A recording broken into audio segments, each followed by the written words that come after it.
pengennya sih kita kita bermusyawarah. Kita coba bicarakan dulu gitu loh dengan pihak Wiwi, dan mungkin dalam waktu 1-2 hari ini kita dan manajemen akan menghubungi dia untuk ya mencoba ketemu lah untuk bicarakan ini gitu loh. Seharusnya ku meninggalkan dirimu, tapi tak kulakukan karena ku tak bisa. Betapa dalam arti dirimu mengerti aku.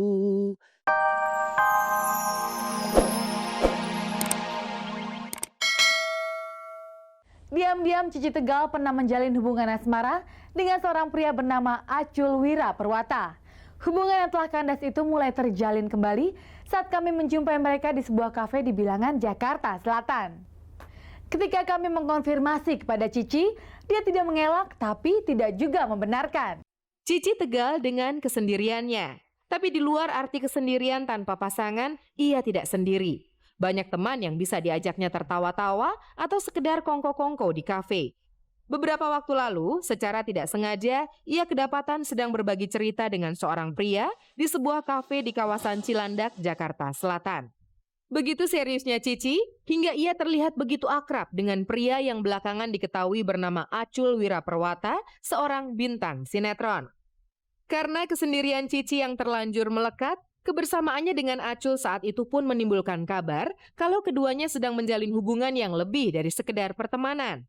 Namun Cici yang kami temui beberapa waktu lalu membantahnya. Lo dari mana sih?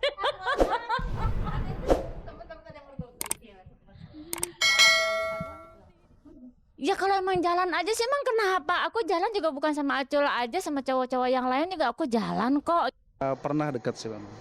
Pernah dekat ya 1 tahun yang lalu. Dengan Acul Wira Perwata, ia memang dekat, sangat dekat bahkan.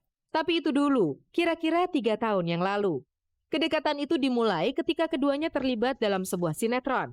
Cinta Lokasikah? Cici menolak bercerita soal masa lalu. Tapi sekarang hubungannya dengan Acul tidak lebih dari sekedar teman. Gimana gue ceritanya? Iya, terus udah enggak, maksudnya sekarang udah filmnya udah bubaran.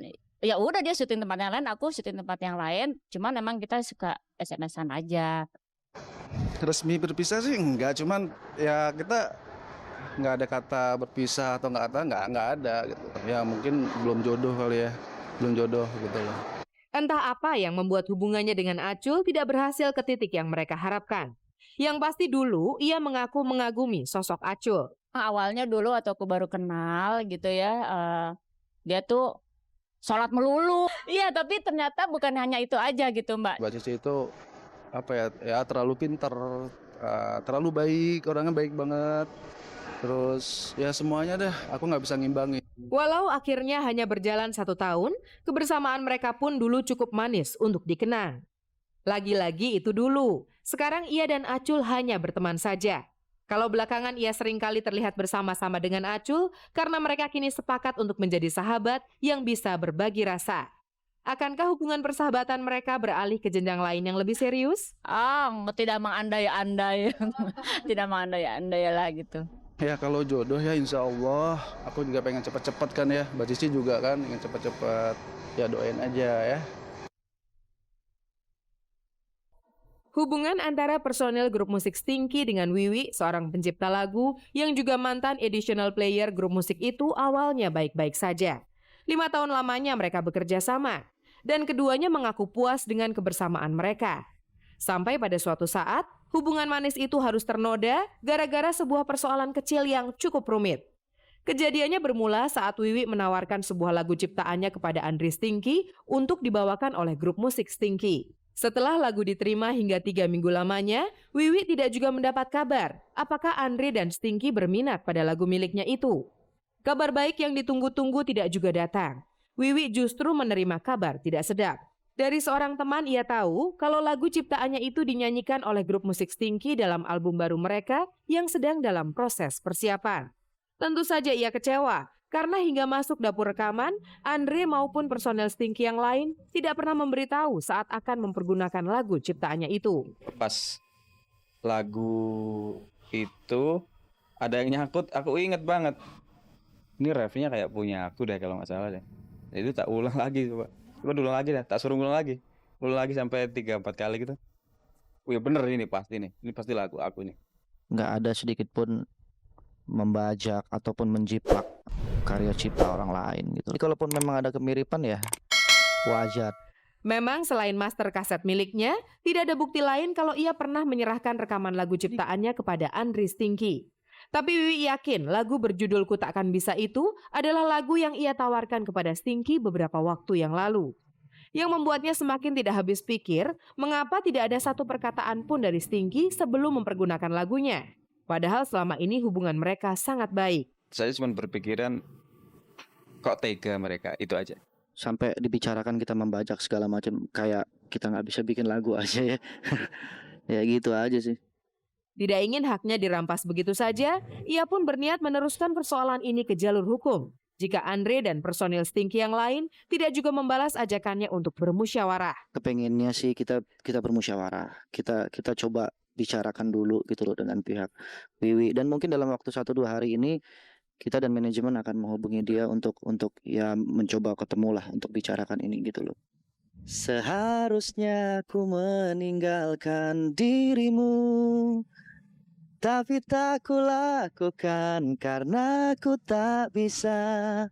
Betapa dalam arti dirimu mengerti aku, takkan pernah hilang cinta gitu.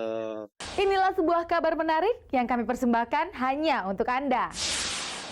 Pesta yang penuh kemeriahan ini sengaja digelar untuk merayakan kebahagiaan. Yang sedang berbahagia minggu pagi kemarin adalah pasangan Indro Warkop dan istrinya yang baru saja melaksanakan khitanan bagi putra bungsunya. Seperti layaknya seorang raja, pengantin sunat yang tanpa pasangan itu diarak dengan iring-iringan motor Harley Davidson. Setelah itu, sang pengantin sunat diantar ke singgasana yang sengaja dibuat layaknya sebuah pelaminan. Menyaksikan kebahagiaan putranya itu membuat Indro kembali teringat akan acara khitanan yang pernah dilaluinya berpuluh-puluh tahun yang lampau. Dan saya juga dirayakan di gedung ini dulu. Jadi ada uniknya gitu. Kenapa? Lebih tua dari dia. Saya disunat umur 12 tahun. Kelas 6 SD. Pada saat itu saya kan joki ya, saya dari kuda saya patah tangan saya. Begitu dibuka gipsnya saya langsung disunat.